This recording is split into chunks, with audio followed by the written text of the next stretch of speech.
apa namanya, scan-nya itu kebuangnya banyak tuh. Nah, berkaitan dengan itu jadi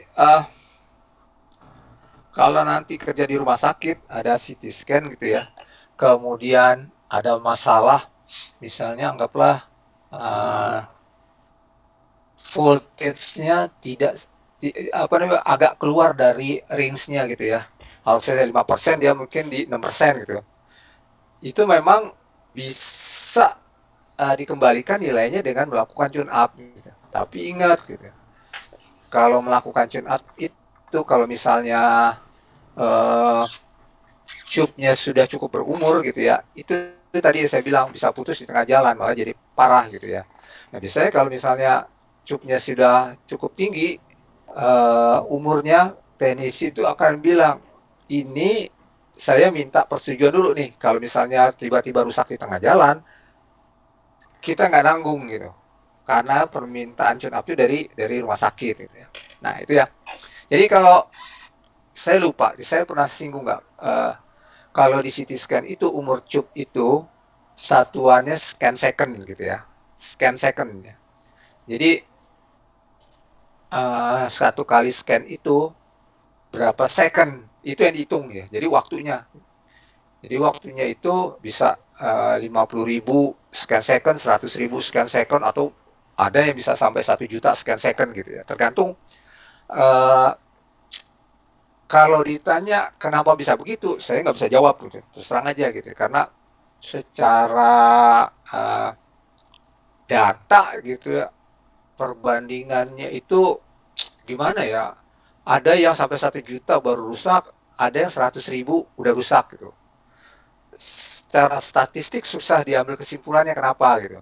Cuma kalau dari pengalaman saya, kalau alat itu sehari-hari banyak digunakan untuk melakukan scanning gitu ya, pasiennya misalnya anggaplah sehari bisa 30, 40 orang gitu ya, dibanding dengan ya yang dihemat-hemat misalnya ya udahlah sehari cukup 10 aja dalam 8 jam kerja misalnya 10 aja dalam 24 jam gitu. Nah itu beberapa pengalaman saya justru yang pasiennya banyak itu umurnya lebih panjang gitu, umurnya lebih panjang gitu, bisa sampai 1.800.000 gitu ya. Nah itu tadi saya Pak Mayang tuh, Mayang di rumah sakit RS apa namanya yang di Pontianak itu ada CT scan. Terakhir waktu saya masih di lapangan dia bisa mencapai 1 juta scan second belum rusak kan Bu, udara belum rusak sebelum saya pindah gitu ya. 1 juta scan second tuh belum rusak gitu.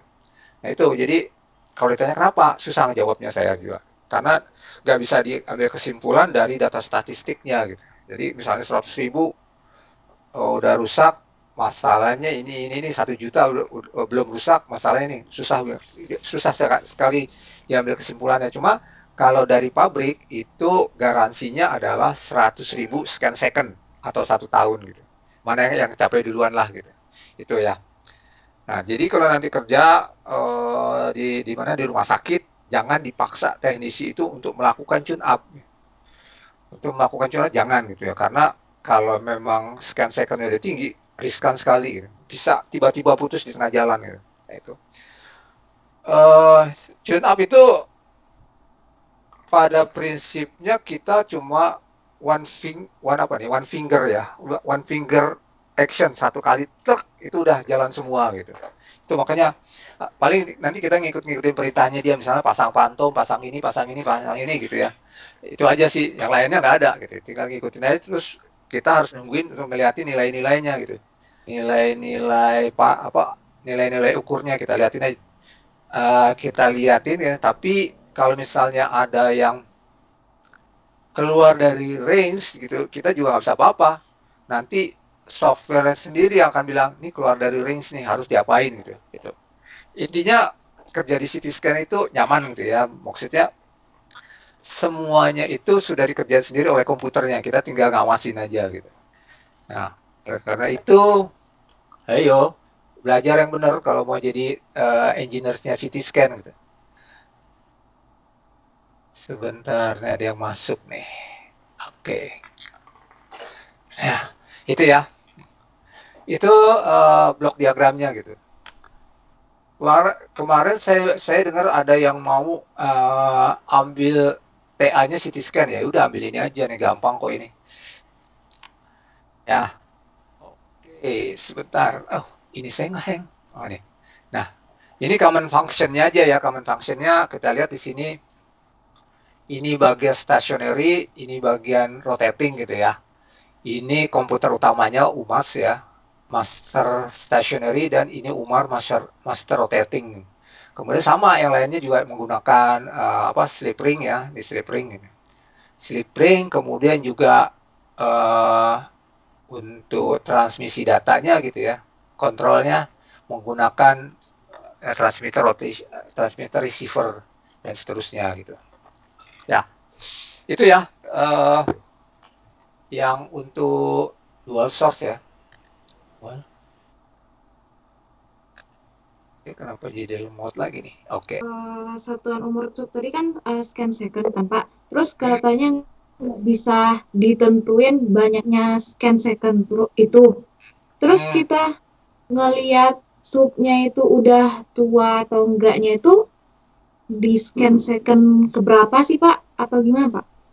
kalau kalau biasa gini, kalau biasa rumah sakit itu melihat, kan tadi saya bilang garansi pabrik itu 100.000 scan second ya, 100.000 scan second gitu ya, atau 1 tahun gitu ya. Nah biasanya mereka akan siapin tuh dananya, udah mencapai nyaris-nyaris 100.000, garansinya hampir habis, mereka udah siapin gitu, udah siap-siap. Tapi tidak menjamin 100.000 itu akan rusak gitu, belum tentu. Tadi ada saya bilang ada sampai 1 juta gitu ya. Nah, eh, kalau saya gini ya, ini sih belum kesimpulan, apa sih namanya, masih kesimpulan preliminary, masih mentah banget gitu ya. Karena saya diskusi dengan teman-teman yang lain juga, mereka nggak berani ngomong. Kenapa kalau misalnya pasien itu banyak, umur lebih panjang ya gitu. Kemungkinan ya, eh, temperatur cup itu stabil kalau pasiennya banyak. Itu kemungkinan ya, kemungkinan. Kenapa? Kalau waktu kita tune up itu cup tuh akan nggak usah tune up deh, waktu pemanasan awal gitu ya, pagi-pagi ya, atau misalnya pagi pemanasan terus ngerjain pasien misalnya 5, CT scan-nya dimatiin, nanti siang baru dikerjain lagi. Jadi pada saat pemanasan itu cup tuh di push ya, ditekan gitu ya, supaya temperaturnya itu mencapai 800 Kelvin. Tuh. Itu kemungkinannya, yang kalau misalnya pasiennya banyak, dia tuh nilai temperaturnya itu di 800 Kelvin itu stabil gitu, nggak usah ada dingin dipanasin lagi gitu ya. Berarti Itu nggak hidup mati gitu nggak ya itu Pak? mati ya. Jadi kalau sering tanya, Pak, kalau misalnya pagi saya panasin, saya ngerjain 4 pasien, saya matiin, nanti misalnya jam 2 saya hidupin lagi, perlu pemanasan nggak? Uh, Kalau saya sebagai engineer CT scan, saya bilang kalau misalnya sudah dimatiin lebih dari 2 jam, panasin lagi saya bilang, karena temperatur chip itu udah turun gitu. Nah itu, nah ada kadang-kadang ada yang nakal juga gitu. Jadi misalnya udah mati lebih dari 2 jam gitu, pasien masuk langsung tuh, di apa namanya, dilakukan scanning. Wah itu ibaratnya gimana ya? Pakai Ibaratnya naik kalian naik motor atau mobil gitu ya, langsung gigi 4, jebol tuh giginya gitu ya, cepat jebol gitu gitu. Nah itu seperti itu. Jadi memang untuk menghasilkan suatu gambar yang optimum terus umur yang optimum juga harus ada uh, fase pemanasan gitu, supaya semuanya itu bekerja dengan temperatur yang paling optimum gitu. Itu. Jadi kalau ditanya gimana bisa tahu, nggak usah tahu. Saya pernah kejadian ya, 50.000 scan second jebol, rusak, bayangin aja. Nah, itu. Tapi kan 50.000 dia belum setahun juga, kita ganti gratis gitu. Kita ganti gratis karena memang dalam garansi gitu. Nah itu ada uh, salah satu rumah sakit di Jakarta ya. Dia itu rumah sakit pemerintah ya. dia itu setahun 400.000 scan second. Ya, karena dia digunakan untuk pasien BPJS gitu. 400 ribu scan second gitu ya. Itu baru rusak gitu. Nah, itu kan susah, jadi ngambil ada 1.000. Tadi saya bilang di Pontianak tuh sampai 1 juta gitu ya. Kan susah gitu. Rekornya itu waktu itu dipegang oleh Taiwan 800.000. Terus kita pecahin 1 juta, belum rusak. Saya nggak tahu waktu itu akhirnya rusak di berapa, saya nggak tahu ya gitu. Karena saya udah keburu pindah ke departemen lain, jadi saya udah nggak ngikutin lagi gitu. Nah itu kayak kayak gitu susah gitu. Tapi biasanya biasanya kalau cup mau rusak itu dia akan kasih error ya gitu ya. Errornya tuh bisa namanya eh, arcing tegangan tinggi. Ngerti nggak? Kalian pernah belajar yang istilah arcing, pernah dengar nggak? Belum ya. Cup itu kan untuk menghasilkan X-ray itu harus bekerja di daerah vakum. Ya, daerahnya itu harus vakum ya. Nah, kalau misalnya apa ya? Anggaplah biasanya kalau cup sudah mulai tua itu kevakumannya akan berkurang. Kevakuman akan berkurang. Nah, karena vakumnya berkurang, begitu dikasih tegangan tinggi, itu akan ada tegangan tinggi yang loncat gitu. Nah, itu yang dinamakan arcing gitu. Nah, nah ini uh, kapan terjadinya arcing itu satu ya, cukup sudah apa namanya sudah mulai tua. Kedua, cup itu lama nggak dihidupin. Misalnya CT scan-nya karena nggak ada pasien, segala macam masalah, pasien CT scan-nya nggak dihidupin ya. Udah dipanasin juga enggak, segala macam juga enggak gitu ya. Kemudian suatu saat misalnya udah 4-5 bulan baru dihidupin, itu pasti akan terjadi arcing tuh. Jadi arcing tuh kalau misalnya dari error log, dia akan lihat tuh arcing gitu ya. Nah, kemudian kalau misalnya kita dengar akan ada suaranya gitu, seperti apa ya, suara petasan, tor tor tor. Nah, saya kalau dengar itu arcing nih, saya bilang gitu. Nah itu. Nah kemudian juga satu itu ya. Kemudian juga ada apa ya namanya, keinginan gitu ya. Rumah sakit itu supaya misalnya chipnya rusak kan, itu kan harus impor. Jangan sampai pelayanan itu terganggu gitu. Jadi dia mau stok gitu, mau stok chip. Waktu itu saya pernah ngadepin masalah ini gitu ya. Cuma saya bilang gini, memangnya dokter tahu chip ini akan dipakai kapan, saya bilang gitu. Kalau dokter beli hari ini, emang dokter tahu kalau misalnya sebulan, 2 bulan, 3 bulan bakalan dipakai? Enggak, katanya. Nah itu dok masalahnya. Masalahnya pertama, kalau chip nggak dipakai, disimpan aja dengan kondisi bukan kondisi penyimpanan, akan begitu dihidupin pasti terjadi arcing. Akan ada loncatan karena vakumnya mulai berkurang gitu. Nah itu. Yang kedua, kalau disimpan garansinya habis. Karena begitu chip diserahkan ke rumah sakit, garansinya di jalan, rugi. Jadi nanti jangan sekali-sekali punya ide simpen chip aja, jangan. Karena rugi sendiri nanti gitu ya. Nah, kalau vakumnya sudah habis, bisa nggak diperbaiki? Nggak bisa. Ganti cup, ganti cup sama sekali. Vakumnya kalau sudah mulai turun itu udah nggak bisa ganti cup. Kalau dipaksain, misalnya arcing gitu ya, catatan tegangan tinggi ya tadi saya bilang, gambarnya masih keluar, dipaksain. Bisa nggak? Bisa, saya bilang. Saya harus bilang bisa. Tapi ada tapinya. Arcing itu kalau dibiarkan terus-menerus akan menyebabkan kerusakan di komponen lain, terutama di komponen tegangan tinggi. Jadi itu kalau misalnya masih dipaksain gitu, nanti larinya kemana-mana gitu. Kalau yang tadinya cuma ganti cup aja, mungkin karena dipaksain bisa ganti tadi high voltage transformernya atau rangkaian apa namanya high frekuensinya dan sebagainya macam gitu. Jadi kalau nanti kerja, tolong diingat-ingat seperti ini gitu. Itu nggak bukan berlaku untuk CT scan aja ya, untuk X-ray yang lain juga berlaku kayak gitu. Nyimpen cup itu terlalu riskan ya. Oke, ke eh tar ini bukan halaman satunya nih. ke fisikanya image reconstruction system ya. Ini nih kalau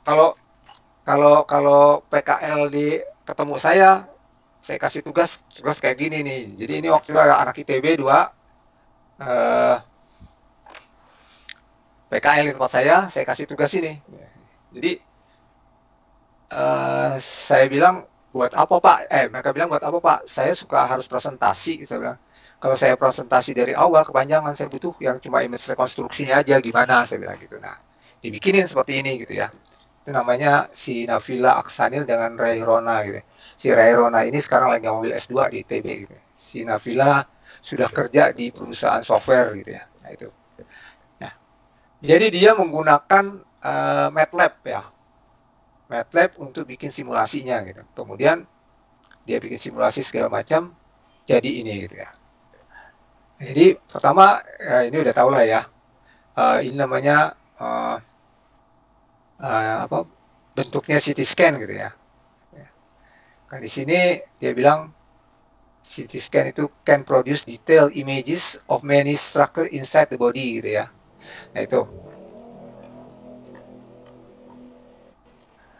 Oke, ini contoh gambar ya.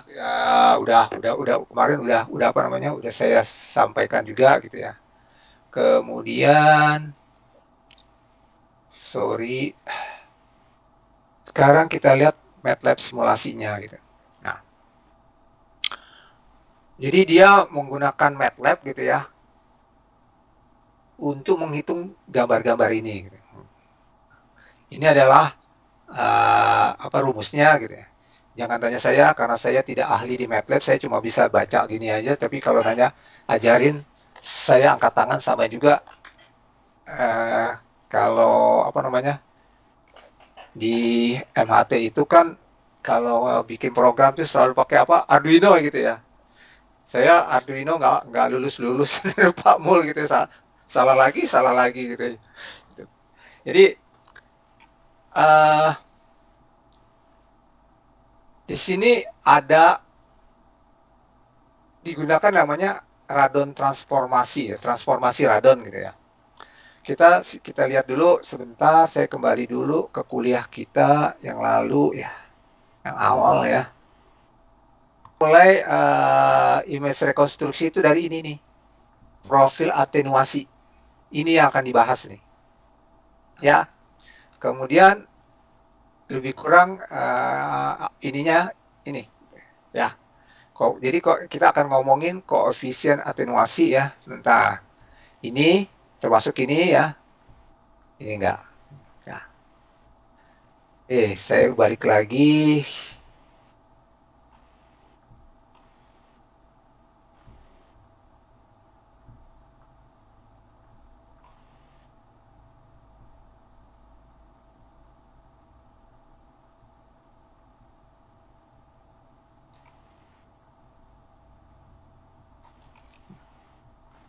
Ya. Jadi ini bagian-bagian full code-nya seperti ini gitu ya. Untuk radon ya. Untuk radon tuh eh, kode penuhnya seperti ini ya. Nah, ini ada yang mau masuk. Ya. Ya. People waiting in the lobby. Siapa nih? Radon ini akan digunakan gitu. Ingat ya, di blok diagram tadi keluar dari DMS ya, dari detektor gitu ya, itu dalam bentuk raw data, ya, dalam bentuk raw data. Ini posisinya ya. Jadi pasien memposisikan pasien ya, ini penyinaran bla bla bla, ini detailnya gitu ya. Keluarnya dalam bentuk raw data, ya, raw data. Raw data ini nggak bisa tiba-tiba kita uh, olah menjadi gambar, nggak bisa gitu. Ini harus dirubah dulu menjadi sinogram namanya. Sinogram ya. Dengan menggunakan apa? dengan menggunakan transformasi radon gitu. Ya. Jadi kalau nanti ini objeknya, ini profilnya gitu ya, profil raw datanya dengan menggunakan transformasi radon akan dirubah menjadi bentuknya sinogram seperti ini atau store data yang disimpan gitu ya. Nah, seperti ini ya. Jadi ini uh, profil atenuasinya, raw datanya kemudian disimpan dalam bentuk sinogram gitu. Setelah diolah oleh transformasi radon gitu. Nah, ya. Kemudian setelah dari sinogram gitu ya. Dari sinogram ini sinogram ya, akan dirubah menjadi image sesuai dengan uh, objek yang kita scan gitu.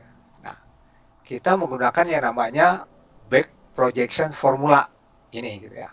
Ini ya, back projection formula dilakukan di sini back projectionnya, kemudian akan ada nih unfiltered back projection. Jadi belum belum menggunakan filter gitu ya. Nah, ini kalau satu proyeksinya mendapat ini kan kemarin waktu awal kuliah sudah saya tunjukkan ya. Satu proyeksi gini gitu ya. Cuma kalau kemarin dalam bentuk kotak-kotak, ini dalam bentuk apa namanya nih objeknya gitu ya. Ya. Sampai di sini ada 90 sampai 180 proyeksi yang akan lebih kurang menyerupai dari objeknya. Tapi karena ini unfiltered gitu ya, jadi belum ada filternya ya. Ingat ya, waktu itu saya bilang filter itu uh, kalau di CT scan itu namanya kernel ya, ada aplikasinya gitu untuk menampilkan gambar yang mana gitu ya. Jadi ini. Nah, kemudian dari back projection ini kalau kita lihat, nah ini ya tadi ya reconstructionnya ini apa namanya ininya gitu ya. Nah, ini adalah gambaran blok diagramnya secara detail gitu ya dari sinogram ya. Kalau kita lihat di sini dari sinogram yang gambar yang tadi itu ya, saya bilang tadi nggak bisa nih ujuk-ujuk tiba-tiba kita rubah menjadi back projection. Ada proses yang namanya menggunakan formula back projection gitu ya. Nah, dari sinogram ini kita harus merubahnya dulu nih dengan menggunakan fast Fourier transform FFT ya. Udah belajar ya? Udah belajar belum? Udah. Masa anak teknik elektronik belum belajar FFT? Udah pernah dengar belum? Halo. Uh, kita nggak dalam belajarnya gitu. Coba fungsinya apa gitu ya. Nah, ini tadi saya lihat ini kan profil atenuasinya ya. Ya. Profil atenuasi itu domainnya adalah T, time. Ya. Nah, karena domainnya time itu nggak bisa dirubah uh, diolah bukan dirubah, diolah sinyalnya. Jadi ini kita nih lagi bicara nih sinyal sinyal apa pengolahan data digital, ya, sinyal sinyal pengolahan sinyal digital gitu ya. Nah, sekarang dari atenuasi dengan domainnya T time itu dengan menggunakan fast Fourier transform akan menghasilkan ya satu data ya dengan domainnya frekuensi. Ini frekuensinya gitu, jadi bentuk frekuensi. Nah, kemudian dia akan dilewatkan ke namanya RAM filter gitu. RAM filter itu adalah high pass filter. High pass filter ya. Nah, dia tapi yang di-cut sama dia adalah yang low passnya gitu. Karena apa? Low pass, data-data yang low pass itu akan menyebabkan gambarnya itu menjadi blur gitu ya. Menjadi blur gitu. Nah itu, jadi dengan menggunakan RAM filter akan dihasilkan satu data ya. Ini datanya dengan basis masih frekuensi gitu. Ya, dengan basis masih frekuensi. Data ini nggak bisa, belum bisa lagi nih dijadikan dirubah menjadi gambar gitu. Nggak bisa gitu. Gambar yang mana yang ini gitu ya, nggak bisa gitu. Ini harus dikembalikan lagi nih ke domain T, gitu, domain time, gitu, dengan menggunakan IFFT, Inverse Fast Fourier Transform, gitu. Dibalik prosesnya gitu. Kalau tadi dari T ke frekuensi, nah ini dari frekuensi ke T, gitu. Nah, kalau tadi gambarannya seperti ini nih, ya lebih kurang ya datanya.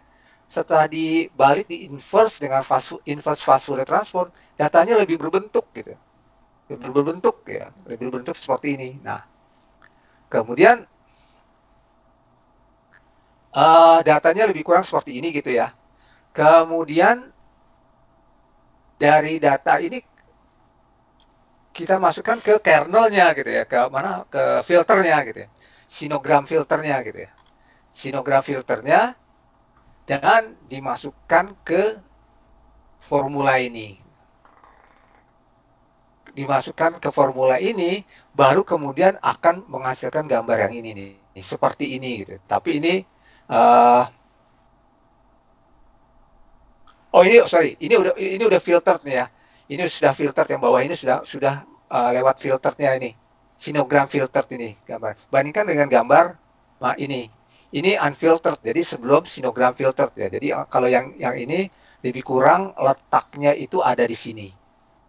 Ya. Kemudian digunakan filtered sinogram, dimasukkan ke formula back projection, akan menghasilkan gambar seperti ini gitu. Image gitu ya. Ya, itu ya profilnya seperti itu ya. Ini RAM filter, ini output dari RAM filter ini ya. Kalau kita lihat di sini, dia akan cut nih, yang low pass supaya gambarnya itu jauh lebih halus setelah keluar dari RAM filter ya, dibandingkan dengan yang ini dengan yang ini kan lebih berbentuk gitu ya.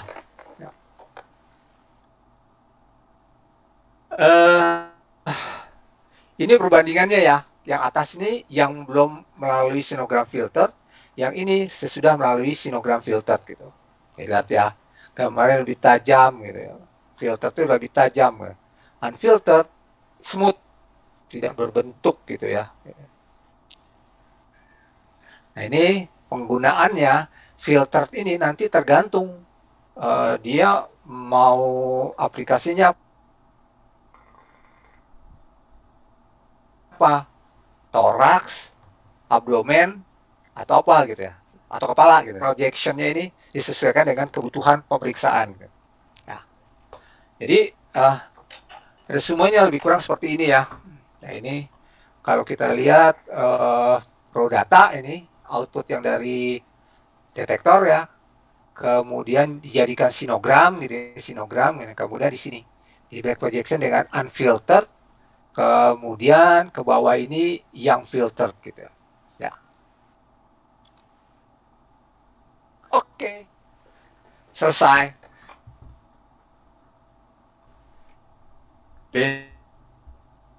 Basicnya X-ray data, tapi untuk penampilannya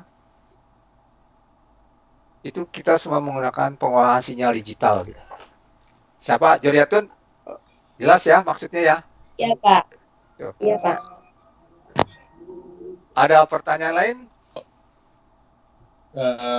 Sebenarnya saya mau nanya, pada prinsipnya atenuansi yang pada CT scan dengan yang di ultrasound tuh sama berarti ya Pak? Atenuasinya? Iya betul. Kamu udah baca ultrasound ya? Belum ya? Sedikit Pak. Sedikit. Cerita dulu kalau gitu, saya mau lihat nih, kamu pengertian atenuasi di CT scan, di X-ray dengan di ultrasound sama nggak pengertian kamu nih? Ayo. Kalau di ultrasound, dia tuh jadi itu frekuensi nembak nanti itu atenuasi itu dia semakin lemahnya Pak, kurang lebih gitu. Saya deg-degan tuh. Ya, jadi kan kalau misalnya di X-ray itu kan ya, di CT scan lah ya, pengertian atenuasi itu adalah berapa besar radiasi yang diserap oleh objek. ya nggak? Jadi nanti yang Iya, Pak. sebenarnya ya waktu dia pertama kali itu yang ditangkap, yang dihitung adalah jumlah eh, radiasi awal dikurangi yang diserap, sisanya berapa? Itu yang ditangkap kan. Nah, kemudian intensitasnya, profil intensitas itu kayak itu. Yang masuk radiasi yang masuk ke objek dikurangi yang diserap itu intensitas gitu. Dari intensitas itu nanti dihitung berapa sih atenuasinya penyerapannya dia gitu. Seperti itu kan? Nah itu. Tapi kan kalau di ultrasound nggak gitu ngitungnya, ya nggak? Kalau itu kan yang apa namanya radiasi yang melalui apa namanya yang melalui objek. Kalau di ultrasound, kamu ingat loh, ultrasound tuh tidak tidak ngitung cuma atenuasi loh, ya kan? Nah, ada refleksinya dia hitung kan? Nah, itu jadi bedanya Iya, di Pak. situ gitu. Jadi tidak semata-mata dia ngitung atenuasi. Kalau di ultrasound itu kan adalah sama dengan MRI ya, lebih kurang sama bahwa radio frekuensi ya, kita anggaplah apa namanya suara itu radio frekuensi juga ya. Radio frekuensi yang ditembakkan mengenai objek berapa yang dipantulkan, ya nggak? Iya, betul, Nah, Pak.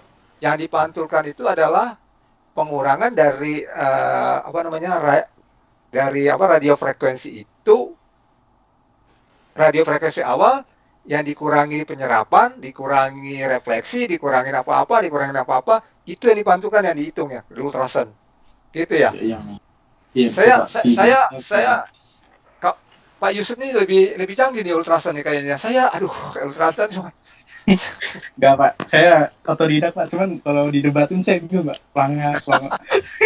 kan dulu bilang kalau bingung Yang ke kantor Bapak itu kalau Sabtu Minggu punya anoda katoda, terus eh,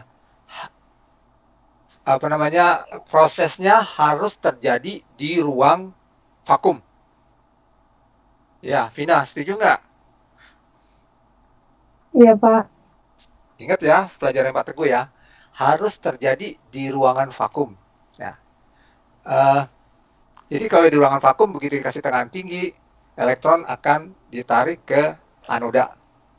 Nah, eh, kalau misalnya terjadi di ruang biasa gitu ya, di ruang non vakum kayak ruangan kita ini, mungkin kan elektron ditarik? Nggak mungkin gitu. Dia akan nyebar gitu. Dia akan menyebar gitu ya.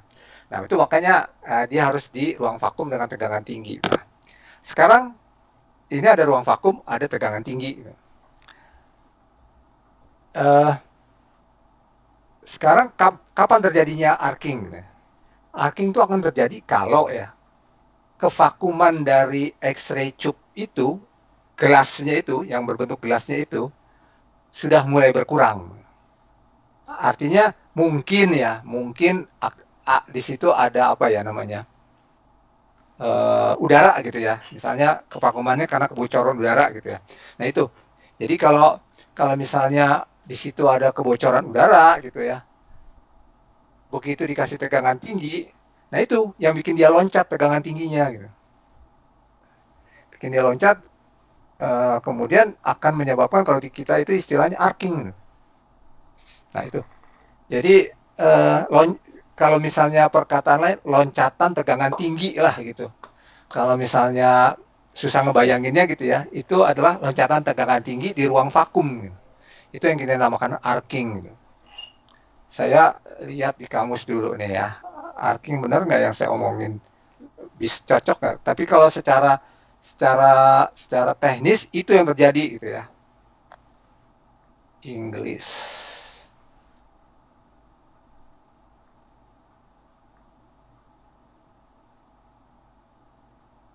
Di kamus itu melengkung dia bilang gitu. Jadi terjadinya loncatan tegangan tinggi di daerah dengan vakum yang mulai berkurang gitu. Itu yang lebih kurang yang dinamakan arcing gitu. Nanti ini aja misalnya kamu masih kurang mengerti juga, coba WA Pak Teguh arcing itu apa sih gitu. Soalnya kadang-kadang pengertian arcing di X-ray peralatan X-ray biasa dengan di CT scan tuh sebenarnya sama sih ya, cuma kadang-kadang penjelasannya berbeda gitu. Penjelasan berbeda gitu. Tapi intinya itulah loncatan tegangan tinggi di ruang vakum, di ruang yang kevakumannya sudah mulai berkurang gitu. Berbahaya nggak? Tadi ada saya bilang berbahaya untuk komponen yang lain. Itu. Vina, bagaimana? Terjadi karena ketika ada kebocoran gitu ya Pak, maksudnya vakumnya berkurang, kemudian mendapatkan tegangan tinggi gitu ya Pak. Jangan bilang kebocoran ya, kalau kebocoran itu Iya maaf Pak. ya, nanti pengertiannya beda gitu. Iya, Jadi maksudnya vakumnya berkurang gitu. vakumnya sudah mulai berkurang, kemudian ketika diberikan tegangan tinggi itu akan meloncat gitu aja. Iya Pak. Soalnya kalau saya nggak tahu istilah lain dari meloncat ya, tapi itu yang terjadi gitu. Tegangan tingginya itu harus misalnya ya, tegangan tinggi misalnya dari tegangan itu dari mana? Dari plus ke min gitu ya. Itu dia loncat kemana nggak tahu gitu. Menghantam komponen udara gitu. Tuh. Jadi misalnya gini,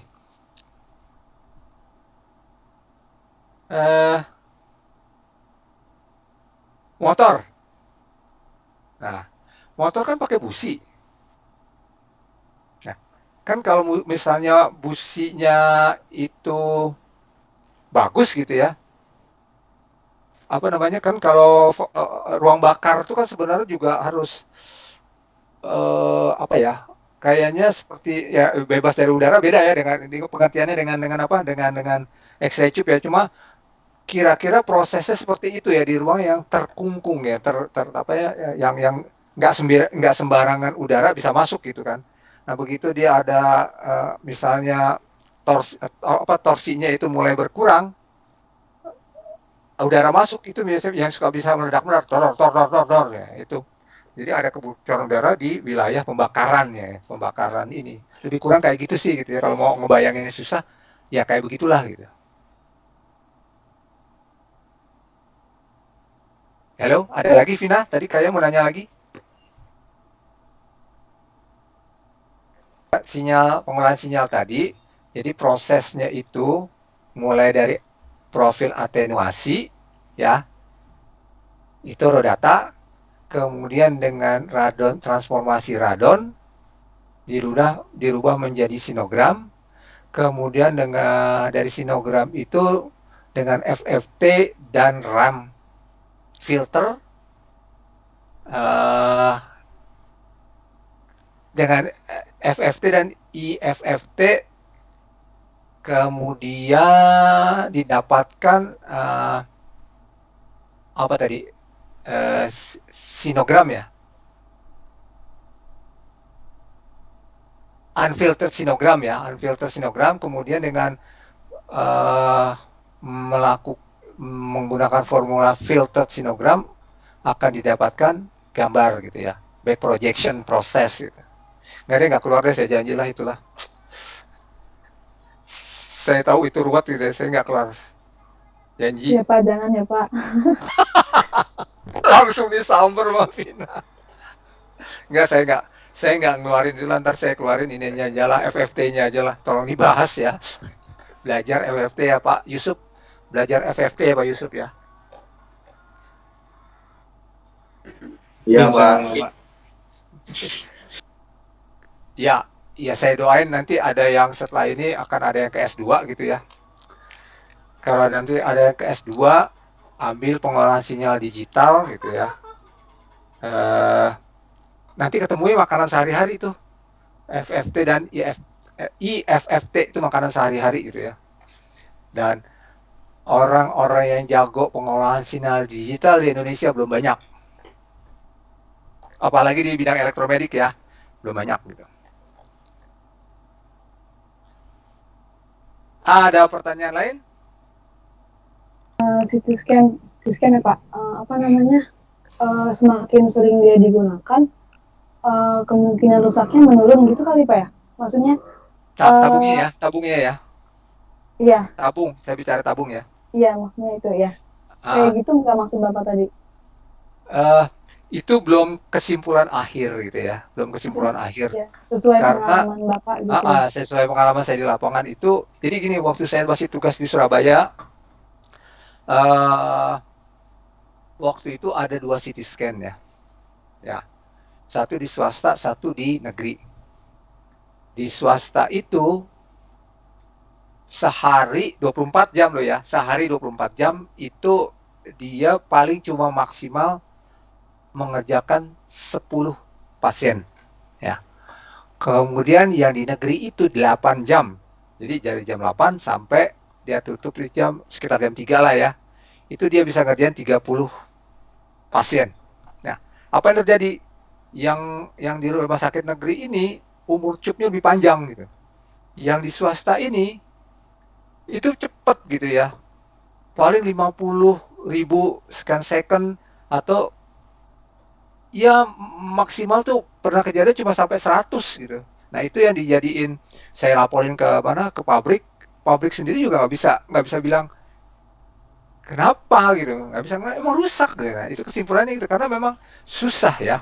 Satu itu, jadi itu kesimpulan saya beberapa tahun kerja di apa dengan CT scan saya liatin ya.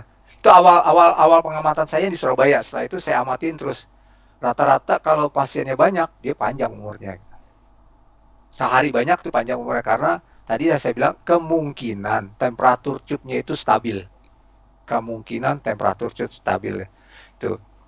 Nah, kalau itu ya, kalau bicara bicara tentang tabung ya. Kalau misalnya bicara tentang komponen apa misalnya yang kritikal itu adalah detektor gitu. Detektor itu sangat kritis dengan apa?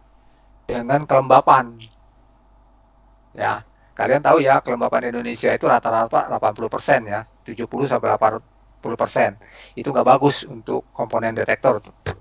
Sebenarnya bukan komponen detektor aja ya, komponen elektronika gitu ya. Itu nggak bagus gitu. Jadi kalau eh, selama ini kita selalu bilang di rumah sakit pakai kelembapan tuh 55, 55% gitu ya. Itu eh, boleh dibilang detektornya akan kerja stabil. Sama juga dengan MRI. MRI itu kan sangat pengaruh dengan AC gitu ya. Kemudian dengan chiller ya. Chiller itu juga ada kelembapannya tertentu gitu. Nggak bisa 80 gitu. Nggak bisa. Dia ada ininya juga. Ada apa namanya prosentase yang terbaik itu berapa gitu. Itu ya. Jadi kalau tadi saya bilang kemungkinan pasien banyak itu lebih panjang, itu belum kesimpulan akhir gitu ya. Karena itu berdasarkan pengamatan beberapa orang aja. Jadi belum jadi teori ya, masih jadi apa ya? Dia apa sih namanya? Pendapat ya. Belum jadi teori. Kalau jadi teori nanti kan harus diuji dulu bener nggak nih gitu. Nah itu. Cuma saya udah keburu pindah departemen, saya udah nggak handle CT scan lagi. Saya sekarang handle-nya ultrasound gitu ya. Jadi saya di ultrasound saya belum pernah ketemu masalah yang apa ya, yang kritis ya gitu ya. Terutama untuk transdusernya saya belum belum pernah ketemu gitu ya. Jadi saya belum punya pengamatan apa-apa untuk ultrasound gitu. Itu Vina. Jadi jangan diambil kesimpulan bahwa itu rusak itu belum belum ya. Tapi berdasarkan pengalaman gitu. Karena saya juga kalau misalnya rumah sakit nanya, saya bilang saya nggak punya data statistik yang valid, dok, saya bilang gitu. Karena fluktuasinya tuh terlalu begini gitu. Ada yang rendah, ada yang tinggi sekali. Kan kalau statistik tuh kalau data yang pertama rendah, data yang satunya tinggi, itu kan nggak bisa diambil kesimpulannya kan. Nah itu yang nggak bisa. Jadi cuma saya bilang pengalaman saya bilang itu pengalaman saya selama kerja dengan CT scan itu yang terjadi. Uh, Kalau boleh tahu Vina ada di Jakarta atau di mana?